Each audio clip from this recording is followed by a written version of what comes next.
চলে এসছেন রান্নাঘরে। বন্ধুরা, আজকে নতুন ধরনের কাতলা কালিয়া করে দেখাচ্ছি আমার মতো। যেমন ধরনের মাছ ধুয়ে রেখেছি, আর একটা মশলা আছে আদা রসুন পেঁয়াজ পেস্ট করা, আলু পেস্ট করা, পেঁয়াজ কুচি, লঙ্কা কুচি, টমেটো কুচি, গরম মশলা। তো প্রথমে মাছগুলোকে নুন হলুদ মাখিয়ে ভালো করে ভেজে নিতে হবে।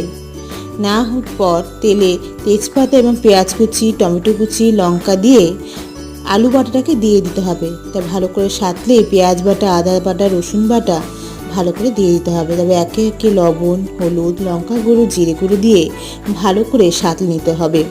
সাঁতলে নেওয়ার পর পরিমাণ মতো জল দিয়ে ভালো করে টকবক করে ফুটলে মাছগুলোকে দিয়ে দিতে হবে।